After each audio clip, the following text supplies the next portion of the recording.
El tema que nosotros en México hemos dejado hasta ahora de atender, que la Corte no ha sido capaz o no ha querido atender, es justamente determinar qué es la defensa técnica y cuáles son los alcances de la defensa técnica. Y eso sí que ya es un problema, porque, claro, hasta hace muy poco, no tenemos un año, si la memoria no me falla, el criterio de la Corte era que la defensa técnica se satisfacía simplemente con tener un abogado con cédula profesional, y si tenías la mala suerte de que ese abogado fuera malo, pues adiós, no podías hacer absolutamente nada, ¿no? Y es que no se ha entendido que cuando la Constitución habla de defensa técnica, se habla de garantizar un derecho a un abogado eficaz, un abogado con ciertas competencias, con las capacidades para enfrentar el caso en defensa y siendo un abogado con esas condiciones, pues poder satisfacer ese derecho que se reconoce en favor de la persona. ¿Cuándo se puede hacer valer la ausencia de defensa técnica? ¿En qué momentos del procedimiento y bajo qué condiciones? Aquí, ¿qué es lo que está teniendo problemas para la defensa? Desde este punto de vista es la falta de decisiones de la Corte. La presunción de inocencia en los hechos, en la aplicación de los casos, no ha sido algo que verdaderamente se materialice, a pesar de que la Corte, por un caso escandaloso que todos conocemos, emitió los criterios varios criterios relacionados con presunción de inocencia. Pero cuando uno está en el ejercicio profesional y uno alega que es un vértice importante la presunción de inocencia, todo en el acusatorio, pues uno encuentra mucha resistencia en los juzgadores a tomar en serio este tema, y siempre existe esa tradición, ¿no?, con las excepciones, por supuesto, de jueces, a inclinarse siempre a pensar en la condena que ser simplemente objetivos imparciales en la valoración de la prueba. No tenemos muy definido nosotros el tema de la posibilidad de autorrepresentarse o de hacer una autodefensa, como en otros lugares existe. Aquí la cuestión ha sido un poco, me parece a mí, no tanto claro en este contexto, pero en cualquier caso, si este supuesto se llega a dar, tampoco tenemos ninguna previsión, ninguna manifestación, nada que se haya dicho respecto a cómo tendría que controlarse una decisión de una persona en este sentido, para ver si renuncia absolutamente con plena conciencia y libertad, etcétera, para que sepa en esa renuncia las consecuencias que le puede traer realizar un acto de esta envergadura, como la renuncia a un abogado y las consecuencias, en fin. Uno de los problemas centrales con los que enfrentan los abogados en la práctica profesional es justamente que tenemos muchos operadores en el Poder Judicial que no están entendiendo el lenguaje del sistema acusatorio. No están entendiendo el lenguaje, y eso trae como consecuencia problemas en la vida profesional, porque los jueces suelen entrometerse en la actividad de las partes, pero desde el momento en que el sistema se hace abierto y se publicita y existe posibilidad de controlar el acto de los jueces o cómo están trabajando las partes, y desde que hay una exposición profesional y otro tipo de exigencias, pues hay un cambio cualitativo, me parece, de manera trascendental, ¿no? Existen vicios, por supuesto, que se arrastran, que nosotros los vemos en algunos estados, en donde, por ejemplo, voy a decir uno que es terrible, pero ha sucedido, ¿no?, en el Estado de México, que aquí esta gente del Estado de México va a brincar, pero que lo hemos siempre visto como el peor estado del país, en todo sentido, ¿no?, con conocimiento, en donde han sacado a personas de las audiencias para tomar una decisión, y se queda un defensor con el fiscal a arreglar el caso, y las personas, la víctima y demás, todos son sacados de la sala, cortan la grabación y después la vuelven a poner como si nada hubiera pasado, y de repente arreglan el caso, ¿no? Ese es un tema de corrupción, por ejemplo, ¿no? Entonces hay temas serios, por ejemplo, cuando un fiscal empieza a decir, oye, yo te voy a dar, vamos a hacer un procedimiento abreviado, sí, pero para esto me vas a tener que dar tanto para que yo pueda acceder a ese procedimiento. Y los vicios vienen de ahí principalmente, ¿no? Y vicios de ejecución. Entonces, a eso me refiero. Los vicios están, pero mientras uno no los exponga y no los combata y no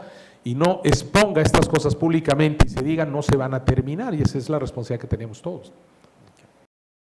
Hay un descontrol absoluto en la conducción de la profesión, ¿no? Esto ha llevado en este país a que nuestra profesión esté totalmente desprestigiada, ante una responsabilidad de Estado muy seria, en donde pues todos sabemos que hay muchos abogados sin cédula, Es decir, hay abogados que ejercen con cédulas profesionales falsas. Nos enfrentamos a problemas comunes en un sistema y en otro, y me refiero particularmente a la detención ilegal y arbitraria, que es la puerta para cometer actos de tortura, que es la puerta para desaparecer forzadamente a las personas. Hablo también, desde luego, de la producción de prueba dentro de este lapso en el que se cometen estas violaciones, de incomunicación, de retención, muchas veces en instalaciones militares, en instalaciones de la Secretaría de Marina, incluso, desde luego, en casas de seguridad, hasta en las propias agencias del Ministerio Público. En un informe del Centro PRO titulado Patrones de violaciones a derechos humanos en el marco de las políticas de seguridad mal llamada pública y del sistema de justicia penal en México, a través de varias solicitudes de acceso a la información pública, hemos logrado obtener algunos datos que son relevantes para poner sobre la mesa. En 10 años, de 2004 a 2014, los organismos públicos de derechos humanos registraron por lo menos 57,890 quejas por detención arbitraria. En el discurso de los derechos humanos, y particularmente desde las organizaciones, hemos comenzado a hablar mucho de la documentación de la tortura,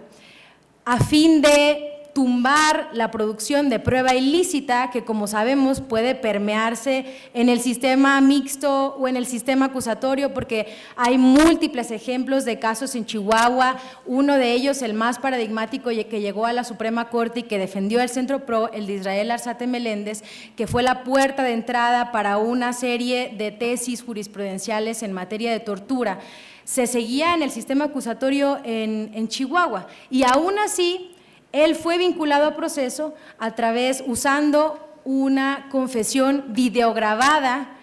obtenida después de que él fuera torturado en una base militar. Si las policías, los militares, los ministerios públicos que acusan en un sistema u otro encuentran una puerta mínima para cometer arbitrariedades o graves violaciones, esto seguirá sucediendo independientemente de que cambiemos de sistema, de que cambiemos de lenguaje, de que estemos frente al juez, de que incluso las personas se atrevan a denunciar frente al juez que han sido maltratadas o torturadas. Esto no cambiará, es decir, no es la panacea el cambio de sistema, sino todo lo contrario, se encontrarán nuevas formas para profesionalizar la tortura de manera que no deje huella, que cuando el imputado está frente a la jueza o al juez no sea visible o no sea evidente el que tenga huellas de tortura, en fin. Muchas maneras en las que estas violaciones se pueden ocultar. Y todo esto para decir que este panorama de detención arbitraria y de tortura es al que nos enfrentamos desde la sociedad civil, al que se enfrentan ustedes como defensores y defensoras, pero particularmente, y lo más importante, es que este es el panorama al que se enfrentan las personas que están siendo procesadas. Y lo que nosotros vemos desde la sociedad civil, el PRO siendo una organización de puertas abiertas a la que acuden muchas personas solicitando asesoría que han sido abandonadas por sus defensores o que el defensor público no tiene el tiempo, los medios. Hemos conocido defensores que no tienen ni siquiera una computadora, es decir, que no tienen la posibilidad de defender. Y se acercan, y lo que tratamos de generar desde el Centro PRO, y que esa debería ser la visión de construcción de un sujeto que se pueda defender frente a lo apabullante que es todo este sistema, es mirar a construir sujetos capaces de defenderse. Y a veces las personas mismas no se atreven a hablar en audiencia frente al juez, porque la figura del abogado está vista como sagrada, y entonces lo que el abogado dice, esa es la verdad. Y entonces muchas personas no tienen la oportunidad de decir su verdad, por ejemplo, cuando han sido víctimas de violaciones graves a derechos humanos, y de defenderse. Desde nuestro punto de vista deberíamos tender como abogados y abogadas a esto, a generar sujetos críticos del sistema y sujetos que puedan eventualmente defenderse, porque la capacidad humana, técnica de las defensorías no da, y tampoco de los despachos, y mucho menos de las organizaciones.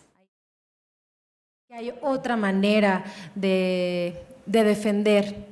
Desde el Centro PRO no nos gusta hablar de litigio estratégico, sino de defensa integral de personas, vista como una defensa que debe ser interdisciplinaria. Entonces aprovecho para decir también que en este contexto de graves violaciones es bien importante tener una perspectiva de género, psicosocial, que mire a la persona, que mire a la familia, que mire el contexto en el que se cometen los delitos o el contexto en el que son violentadas las personas sujetas a procesos penales. Muchas veces hacemos mucho asesorando adecuadamente a una persona, aunque no interpongamos un amparo, aunque no nos nombremos defensores, aunque no seamos personas de confianza. Simplemente decir la verdad a las personas les ahorra años de sufrimiento. Compartir los recursos que se generan. Si no pueden defender, compártales un amparo con esos argumentos tan buenazos que ustedes saben armar, porque esa va a ser la única manera en la que esas personas van a tener acceso a una defensa técnica. Seguramente no tendrán un buen abogado, pero tendrán argumentos sólidos que podrán a su vez replicar para defenderse, y eso es una ayuda inmensa para muchas personas. Pero nos ayuda mucho que los casos que nos llegan están muy manoseados ya por pésimos abogados. Y entonces los jóvenes se dan cuenta de eso, y entonces por lo menos tienen una noción de que hay una persona concreta en un lugar que sufrió un daño concreto por una práctica, pues que supongo que en algún sentido tiene que ser ilegal, aunque por las cosas que se han dicho aquí pues no necesariamente son ilegales, pero que definitivamente faltan a la responsabilidad profesional, porque ellos, estudiantes de quinto o tercer semestre, bueno, tal vez no tercero, pero sí de quinto semestre o séptimo semestre, pues claramente pueden identificar que hay algo que no estuvo bien hecho, porque, por ejemplo, pues no es posible que, esto es una cosa que nos pasó hace poco, un expediente del sistema tradicional, en donde condenaron a un cuate con base en unas grabaciones que nunca aparecieron, o sea, no están en el expediente, nadie las vio. ¿Por qué con las reglas que tenemos no hemos hecho absolutamente nada? No tenemos criterios de naturaleza penal, no tenemos criterios de supervisión administrativa sobre la profesión, no tenemos criterios, por ejemplo, de la regulación de la relación del consumidor, o sea, nuestros clientes son consumidores, en el caso de la defensa privada, ¿y por qué no tenemos nada de precedentes que nos orienten sobre cuál tiene que ser la relación del abogado con las personas a quienes representa? La participación de los estudiantes de Derecho en la construcción de un sistema de defensa integral me parece indispensable en este país. Yo no me puedo imaginar cómo vamos a generar la oferta de servicios de defensa legal que se necesita en este momento de una manera sostenible en el futuro. Simplemente no me lo puedo imaginar. Y no solamente porque… no porque los abogados defensores públicos no sean personas competentes, sino porque la demanda del servicio simplemente es tan alta que, me parece inimaginable que solamente descansando en los servicios que el gobierno presta en este momento, las personas que enfrentan procesos penales tengan acceso al servicio que necesitan. No me lo puedo imaginar. Esa participación o esa integración en sí misma me parece que es un camino de fortalecimiento de nuestra profesión.